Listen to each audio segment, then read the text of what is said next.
O documento que o Vaticano escondeu por 200 anos foi finalmente exposto.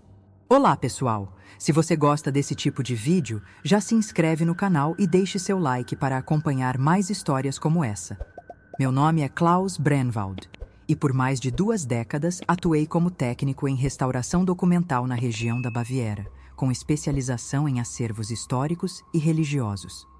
Trabalhei em arquivos que muitos sequer sabiam que existiam, entre poeira, fungos e manuscritos tão antigos que desintegravam ao toque. Em 1997, recebi uma proposta incomum: colaborar com uma equipe de conservação do Instituto de Preservação Arquivística da Alta Franconia. O trabalho seria em uma antiga biblioteca monástica nos arredores de Würzburg, um local semi-abandonado, isolado e com sinais claros de infiltração e abandono. O tipo de lugar onde se entra sabendo que não se pode confiar nem no piso sob os pés. Logo na chegada ficou evidente que não se tratava apenas de catalogar livros danificados. O acervo, abrigado em porões de alvenaria antiga e corredores de pedra úmida, estava em condição crítica. Mofo, cupins e desabamento parcial de algumas paredes dificultavam o acesso. Já na 3ª semana de trabalho, enquanto removíamos uma estante fixa ao fundo de um dos corredores, percebemos algo estranho. A parede atrás dela exibia um trecho de alvenaria recente, com argamassa de tonalidade diferente do restante da construção. Era como se alguém, décadas antes, tivesse tentado esconder algo ali. Informamos o coordenador responsável, que autorizou a abertura controlada daquele trecho. A demolição revelou um compartimento estreito, sem ventilação e escurecido pelo tempo. Dentro dele, repousavam 5 caixas de madeira com ferragens oxidadas, cobertas por poeira e marcas de umidade antiga. A maioria dos documentos era previsível: registros contábeis da ordem, correspondências ordinárias, fichas de inventário de séculos atrás.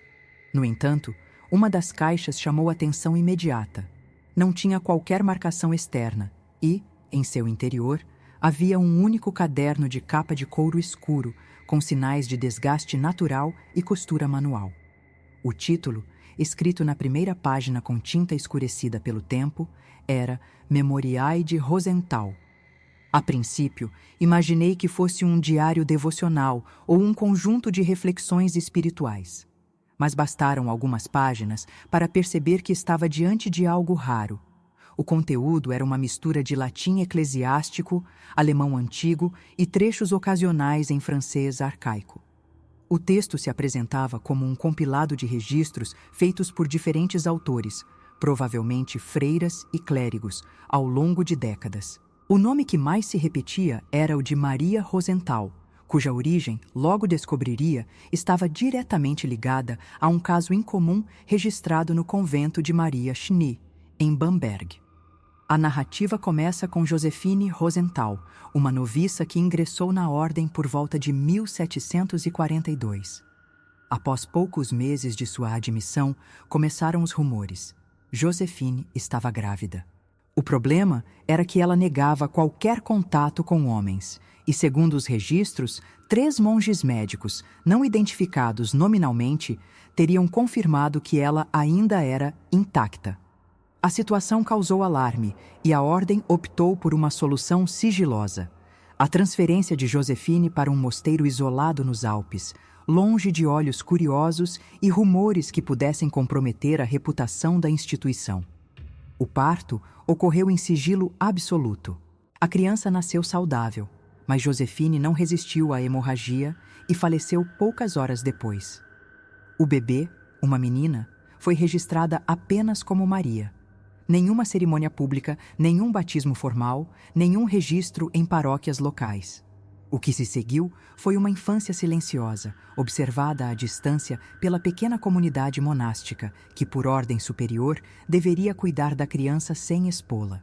Ao longo dos anos, a figura de Maria ganhou contornos discretamente inquietantes nos relatos dos manuscritos. Nada espetacular, nada que saltasse aos olhos, mas o tipo de inquietação que se instala devagar. Os relatos sobre sua infância evitam julgamentos. As freiras a descreviam como quieta, introspectiva, com hábitos pouco usuais para a idade. Aos 4 ou 5 anos, Maria já demonstrava uma habilidade incomum para reproduzir símbolos e figuras geométricas com precisão quase técnica. Ela não os copiava de livros ou imagens visíveis, apenas os desenhava repetidamente, como se soubesse de memória. As figuras eram arquivadas por algumas religiosas que acreditavam tratar-se de manifestações de dons espirituais. Outras, porém, mantinham distância, incomodadas por uma sensação difícil de explicar. Maria passava horas sozinha em corredores do mosteiro, sentada junto às janelas estreitas ou observando vitrais com atenção desproporcional. Ela raramente falava, e quando o fazia, era em frases curtas, com vocabulário simples, mas sempre em tom direto. Algumas anotações feitas por uma irmã mais velha apontam que ela raramente dormia nos horários regulares. Caminhava pelos corredores à noite, descalça, com o olhar fixo. Não causava confusão, não quebrava regras, mas sua presença parecia desconcertar. Era como se sua calma escondesse algo que os outros não conseguiam nomear. Aos 12 anos, segundo o manuscrito, houve uma mudança de postura na condução de sua presença dentro do convento.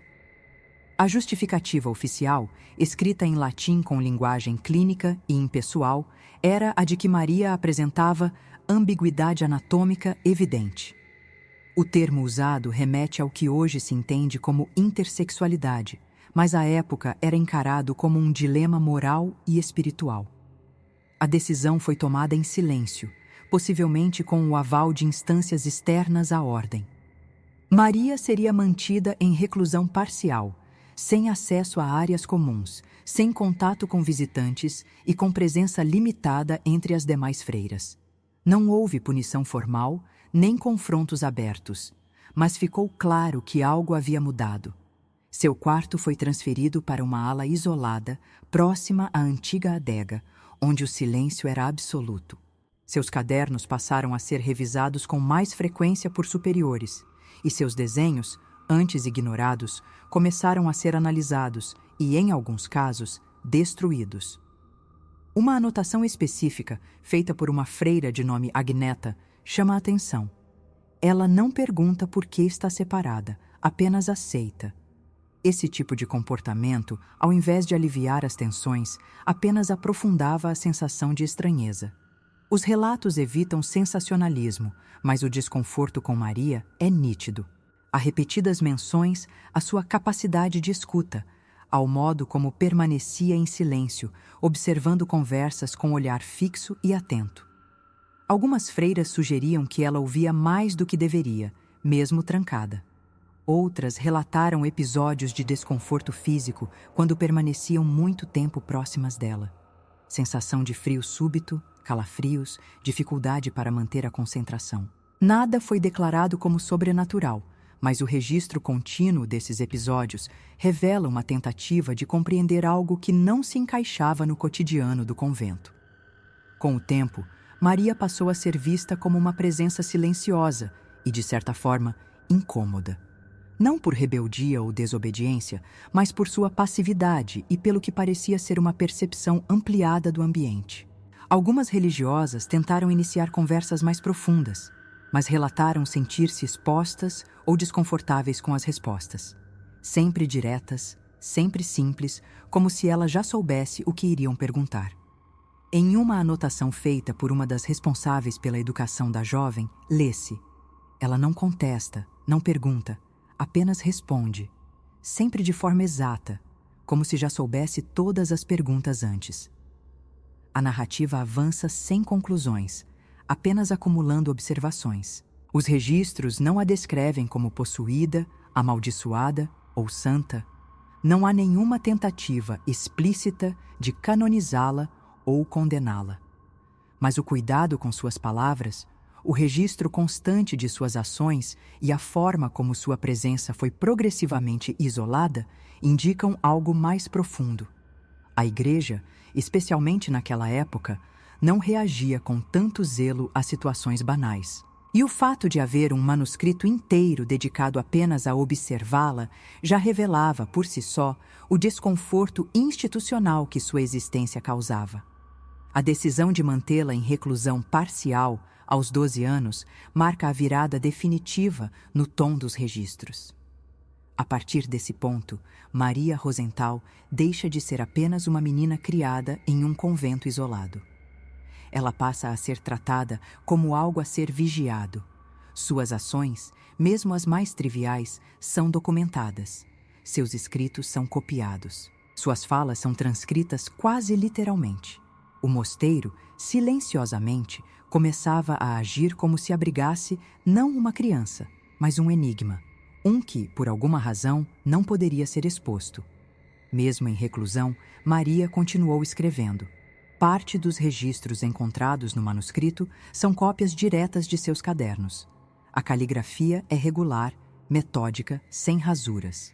Os textos são curtos, objetivos, quase sempre centrados na rotina ou em observações silenciosas sobre o comportamento das freiras. Em um trecho, datado de 1772, ela escreve: Hoje, irmã Carla não voltou. Disseram que foi transferida, mas suas coisas ainda estão aqui. Em outro, a anotação é mais inquietante.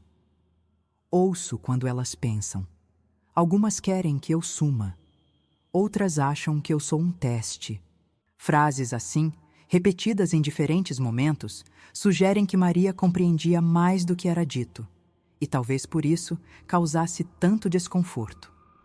Conforme os anos passavam, o tom das anotações feitas pelas religiosas tornava-se cada vez mais tenso. Elas não a acusavam, mas relatavam incidentes que passaram a ser considerados recorrentes, objetos fora do lugar, temperaturas que caíam abruptamente nos corredores próximos à sua cela, ruídos semelhantes a sussurros durante a noite. Não havia pânico, mas uma inquietação constante. Um trecho escrito por uma das freiras veteranas dizia: Ela está viva, mas é como se não estivesse completamente aqui. E às vezes parece que somos nós que não estamos. Essas frases não são isoladas. O mesmo tipo de comentário aparece em várias entradas, com datas e autorias diferentes. Quando Maria completou 33 anos, algo mudou. As anotações apontam para um declínio físico e emocional repentino. Ela parou de comer regularmente, evitava responder até mesmo às irmãs que a assistiam, e nos últimos dias deixou de falar por completo. As poucas linhas escritas nesse período são ainda mais lacônicas. Hoje não disseram nada, mas eu sei que algo vai acontecer. E depois, ficaria mais fácil se alguém apenas dissesse por que estou aqui. 3 semanas depois, foi encontrada morta, sozinha, dentro da pequena capela. Os pulsos cortados com um fragmento de cerâmica e, ao lado do corpo, uma folha solta com apenas uma frase: Não há mais nada a ser esperado. O enterro foi preparado para o dia seguinte, mas de maneira abrupta, a rotina do mosteiro foi interrompida. Uma comitiva vinda diretamente de Roma chegou ao local, composta por 2 homens vestidos em trajes civis e um terceiro em batina escura, que não foi identificado por nome. Os registros, cuidadosamente objetivos, descrevem apenas o procedimento. O corpo de Maria foi examinado, a cabeça foi separada do tronco, colocada em um relicário simples e selada com cera litúrgica. A peça recebeu uma marcação incomum, Non Catalogatum, SR 1756, e foi levada em uma caixa sob escolta. O restante do corpo foi enterrado sem lápide, em área afastada do convento. Após esse episódio, as anotações tornam-se escassas. As freiras remanescentes foram transferidas, o convento passou a funcionar com atividades reduzidas e, menos de uma década depois, foi oficialmente encerrado. Nenhum dos registros do convento sobreviveu nos arquivos públicos da época. Nenhuma menção a Maria aparece em paróquias da região. Tudo indica que a ordem recebeu instruções claras. Aquilo não deveria constar em ata, não deveria ser mencionado. Apenas esse manuscrito permaneceu, oculto, guardado atrás de uma parede de alvenaria que foi construída propositalmente para selá-lo fora do alcance. Após a descoberta, Tentei digitalizar o manuscrito e encaminhar cópias para colegas de confiança, muitos dos quais também trabalhavam com documentos ligados à história da igreja. Nos dias seguintes, meus arquivos digitais desapareceram. Não houve sinais de falha técnica, apenas sumiram dos sistemas. Contas vinculadas a instituições religiosas suspenderam projetos em que eu participava. Recebi comunicados formais acusando extrapolação interpretativa e conclusões não condizentes com os dados arquivísticos. A única cópia física foi guardada comigo, longe de qualquer ambiente institucional. Nunca tentei vendê-la. Nunca procurei publicar nada oficialmente. Hoje, mais de 20 anos depois, continuo convencido de que Maria Rosenthal não foi esquecida por acaso. Algo nela, talvez o modo como percebia o mundo, talvez algo que ninguém entendeu completamente, incomodava.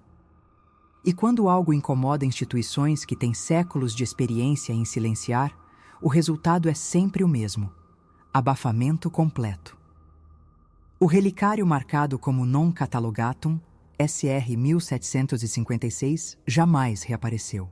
Mas documentos com esse tipo de marcação costumam ser armazenados fora dos arquivos principais, sob responsabilidade direta da Congregação para a Doutrina da Fé, o setor responsável por assuntos doutrinários delicados. Em outras palavras, se ele ainda existe, está em algum compartimento discreto nos porões do Vaticano.